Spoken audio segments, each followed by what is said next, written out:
아마샤는 이제 요아스 왕의 아들이죠. 요아스가 죽임을 당해서 죽고 난 뒤에 왕위에 오른 이제 아들입니다. 근데 이 사람이 정직하게 행했다 이렇게 평가를 받고 있는데, 나중에는 이 아마샤도 결국은 또 우상 숭배를 하는 왕이 되고 말죠. 온전한 마음으로 정직하게 행하지를 못했습니다. 그러니까 온전한 마음이라고 하는 것은 처음부터 끝까지 초지일관, 변함이 없는 마음으로 하나님을 섬겼으면 되는데 그렇게 하지를 못한 것이죠. 그러니까 하나님을 아주 완전히 떠난 사람도 있는가 하면 또 떠난 것도 아니고 아닌 것도 아니고 이런 사람들이 있습니다.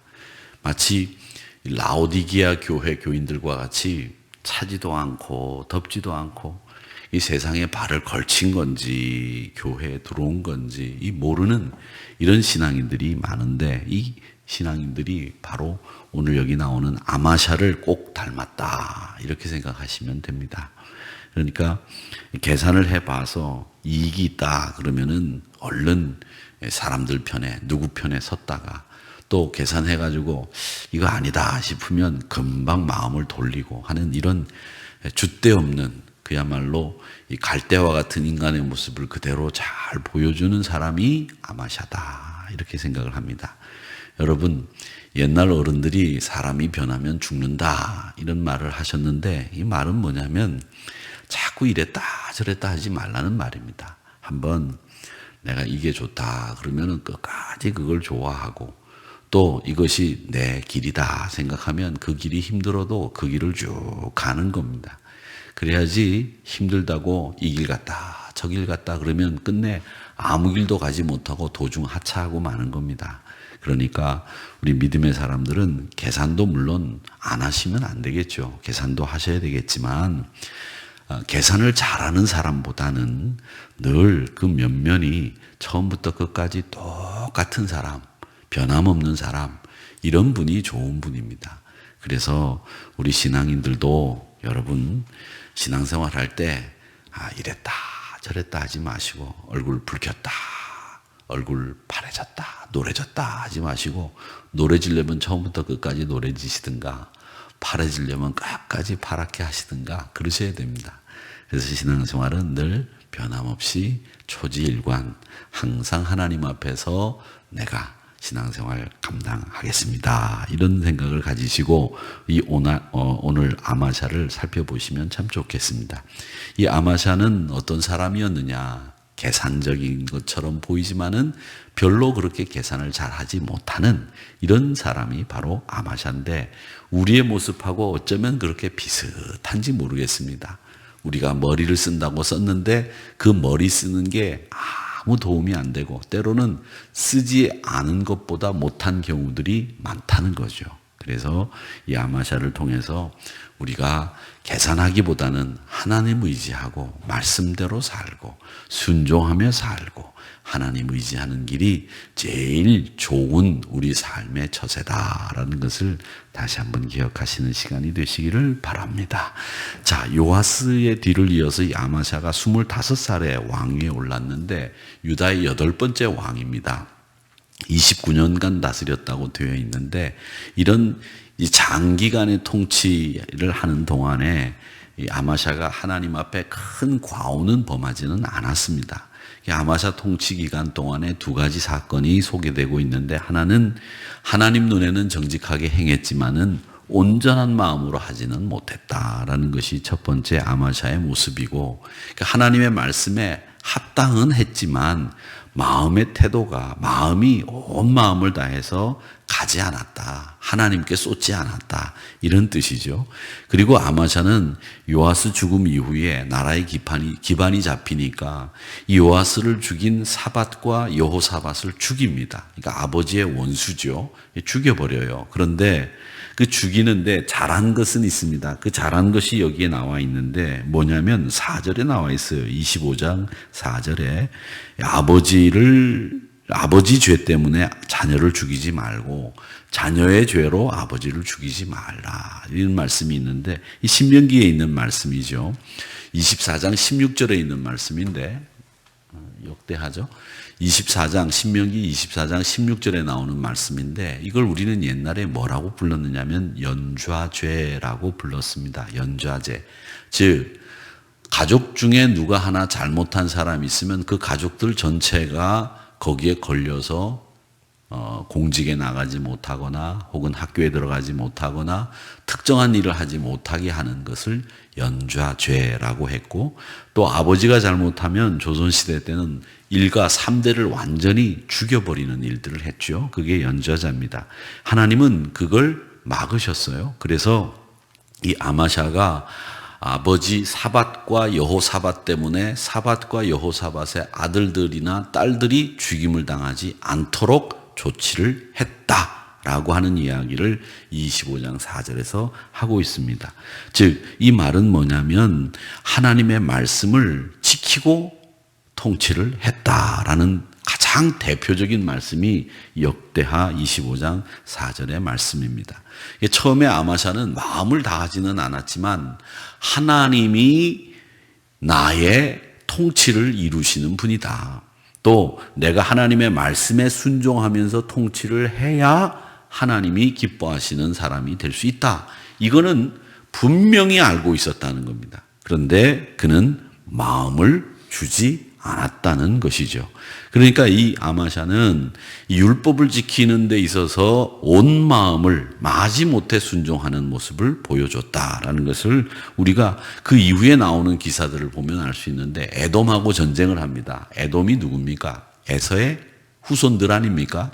애자 돌림이잖아요. 그렇죠? 그러니까 금방 알 수 있죠. 에돔, 에서. 그러니까 에돔의 후손들입니다. 그리고 북쪽 이스라엘과 전쟁을 합니다. 그렇게 전쟁을 하는데 아마샤는 이 군사의 수, 즉 에돔을 치기 전에 군사가 모자라요. 남유다는 제가 말씀드리지 않았습니까? 남유다는 유다 지파하고 베냐민 지파 두 개 지파로 형성된 나라이기 때문에 인구수가 북이스라엘에 비해서 월등히 적어요. 북쪽 이스라엘은 나머지 10개 지파가 가서 나라를 형성했으니까 인구가 많고 종족들이 많아요. 그러니까 다양한 종족들이 있기 때문에 이 북쪽보다 나라가 약하단 말이죠. 군사력에 의해서는. 그래서 이 아마샤가 북쪽에 가서 은 100달란트를 주고 군사를 모집해 가지고 온 거예요. 그 말씀이 바로 그 얘기입니다. 그러니까 용병을 사가지고 왔다는 거죠. 6절 말씀에 보면 은 100달란트로 이스라엘 나라에서 큰 용사 10만 명을 고용했다. 은 100달란트면 1달란트가 34kg라고 말씀드렸죠. 이건 꼭 기억해 두세요. 쉽게 볼 수 있으니까. 달란트 비유가 워낙 많이 나오니까 1달란트가 몇 킬로? 34kg. 그렇게 생각하시면 됩니다. 그러니까 34kg니까 여자분 몸무게의 반이다. 이렇게 생각하면, 여자분이 64kg 나가시는, 68kg 너무 많이 나가나요? 그렇죠? 조금 많이 나가는데. 그러면 누구를 할까요? 남자는 또 68kg 그러면 조금 적은 거 아닌가요? 맞나요? 적정한가요? 어쨌든 남자 몸무게의 반이다 이렇게 생각하시면 돼요. 아시겠어요? 근데 여기 보니까 우리 권사님들이나 이렇게 뵈니까 이 여자 몸무게의 반이라고 하기에는 여자분, 우리 권사님들 몸이 너무 호리호리해요. 호리호리하신데, 그러니까 남자 몸의 반 이렇게 생각하세요. 달란트를 간단하게. 아시겠죠? 그게 34kg예요. 34kg. 그러니까 100달란트면은 어느 정도 되냐면 거기에 100을 곱하면 한 3.4톤 은 그 정도 됩니다. 그걸 가지고 북쪽 이스라엘 용병을 여기 보면 10만 명을 고용했다. 이렇게 되어 있습니다. 근데 이렇게 고용하고 나니까 선지자 한 명이 찾아왔어요. 왕에게. 그래서 뭐라고 얘기하느냐면, 왕이요, 왜 그 돈을 써서 10만 명 북이스라엘 용사를 고용했습니까? 하나님이 북이스라엘과, 즉 에브라임 지파가 북이스라엘을 대표하는 지파 아니에요. 그 에브라임과 하나님이 함께하는 거 좋아하지 않습니다. 그러니까 돌려보내세요. 그랬단 말이에요. 그러니까 왕이 그 선지자에게 이렇게 얘기합니다. 내가 은 100달란트를 이미 줬는데 돈이 아깝지 않느냐. 하나님이 그까지 돈 채워주십니다. 이 말씀이에요. 그대로 오늘 말씀을 해석한다면 하나님이 그거보다 더 큰 거 주시기도 하는 분이 하나님이신데 그거 괴념하지 마시고 용사들 돌려보내세요. 이렇게 얘기한 거예요. 아마샤가 그 이야기를 들었습니다. 그래서 그 용사들을 돌려보내요. 근데 잘 돌려보냈다는 걸 여러분 아실 수 있는 게, 이 사람들은 지금 손해본 게 아니에요. 전쟁도 안 했어요. 자기가 전쟁을 하기 전에 이미 돈을 받았어요. 그런데 돌아가면서 어떻게 하느냐 하면 보십시오. 이렇게 얘기합니다. 돌아가는데 그들을 고향으로 돌아가게 하였더니 10절에 보니까 이렇게 나와요. 아마샤가 이에 에브라임에서 자기에게 온 군대를 나누어 그들의 고향으로 돌아가게 하였더니 그 무리가 유다 사람에게 심히 노하여 분연히 고향으로 돌아갔더라. 이 말씀은 뭐냐면, 돈 받고 일하러 왔다가, 일하는 게 그 사람들은 싸우는 일이잖아요. 일하러 왔다가 싸우지도 못하고 돌아가라 그러니까 돌아가면서 유다 사람들 동네를 다 침략하고 약탈하고 사람 죽이고 그리고 돌아갔다는 거예요. 왜 그렇게 했겠습니까? 이 사람들이 전쟁에 나가서 전리품을 취할 수 있는 기회를 놓쳐버린 거예요. 돈 받고 전리품도 챙길 수 있는데 이걸 하지 못하고 돌아가라고 하니까 돌아가면서 유다 변방에 있는 성읍들의 사람들을 약탈하고 죽이고 자기 마음에 골라가지고 그러고 간 거예요. 그러니까 이런 일을 이미 예견되고 있었던 일이었기 때문에 이 선지자가, 하나님의 선지자가 돌아갈 수 있도록 한 것이 잘한 조치였다라고 하는 것을 우리는 알 수 있습니다. 이렇게 하나님의 선지자가 나와서 책망을 해서 전쟁이 하나님께 속한 것임을 일깨워 주시는 것인데, 이 책망이라고 하는 것이 뭐냐면 북이스라엘, 즉 우상을 섬기는 아합의 영향이 아직도 남아있는 이 북쪽과는 거래하지 말라는 겁니다. 여러분, 그렇습니다. 우리가 믿음의 사람들이 믿음을 지키고 살려면, 믿음을 지키기 위해서는 가지 않아야 될 곳, 손잡지 않아야 될 사람들, 그리고 거래하지 않아야 될 사람들이 있다는 거죠. 이런 것이 무디워지면 이 아마샤와 똑같아지는 겁니다. 우리 사랑하는 성도 여러분, 여러분들의 행동은 항상 말씀 위주, 하나님의 뜻 위주로 사셔야 되는 것이지, 내 이익과 실리를 따라서 계산을 하면서 사람들과 접촉하고 연합하고 손잡고 하다가는 낭패를 당하기 쉽다. 이건 뭡니까? 돈 주고 뺨 맞고 이런 꼴이 바로 이 아마샤가 당한 일이고 남쪽 유다가 당한 일이지 않습니까? 이런 일들이 얼마나 많은지 모릅니다. 그러니까 우리 믿음의 사람들은 항상 인간적인 계산을 앞세우는 것보다는 하나님의 말씀을, 하나님의 뜻을 우선하는 것이 필요하다라는 것을 이 아마샤를 통해서 배우는 거예요. 에돔을 치기 위해서 은 100달란트를 주고 10만 명을 고용한 사람들이 돈은 돈대로 가져가고 변방에 있는 성읍들을 약탈은 약탈대로 하는 이런 어려움을 아마샤는 겪었다라는 겁니다. 이런 연합에는 하나님이 동행하실 이유가 없기 때문에 그 전쟁은 지는 전쟁이 될 수밖에 없다. 아무리 군사를 100만 명, 1000만 명을 갖다 대도 하나님이 함께 하시지 않는 전쟁에서 이스라엘이 이길 수 있느냐? 못 이긴다. 이걸 하나님의 선지자가 말씀했다라는 겁니다. 이 아합이 죽고 난 뒤에 북쪽 이스라엘은 아합을 죽인 사람이 누구냐면 예후입니다. 예후. 이 예후도 처음에는 아합을 죽일 때는, 이세벨을 죽일 때는 아주 명철하고 분별력이 있는 사람이었어요. 그런데 그도 나중에는 결국 우상숭배하는 사람이 됐고, 그 우상숭배가 이스라엘 전역에 번져 있었기 때문에 이스라엘과 손잡는 건 이건 있을 수 없는 일이라는 거죠. 여러분, 손 잡아야 될 사람과 손 잡아야 되고, 얼굴을 마주대야 될 만한 사람과 얼굴을 마주대야 되는 것이지, 하나님은 그런 연합과 그런 손잡음은 용납하지 않는다라는 것을 여러분 아셔야 됩니다. 자, 이렇게 순종을 하는데 아마샤가 선지자의 권고하고 경고를 들었습니다. 그래서 유다 군사들을 돌려보내게 되는데, 이렇게 돌려보내면서도 순종하면서도 뭘 생각하느냐? 에돔을 치게 되면 얻게 되는 땅, 에돔을 치게 되면 얻게 될 전리품, 에돔을 치게 되면 매년마다 받게 되는 조공, 이런 것들이 이 아마샤 머릿속에서 떠나지 않는 거예요. 왜? 아마샤는 굉장히 계산적인 사람이었기 때문에. 제가 늘 말씀드리지 않습니까? 계산적인 사람은요, 보통 사람들은 따라가지 못하는 계산들을 해요. 그런 분들은 옆에 쓰면 머리 돌아가는 소리가 들린다니까요.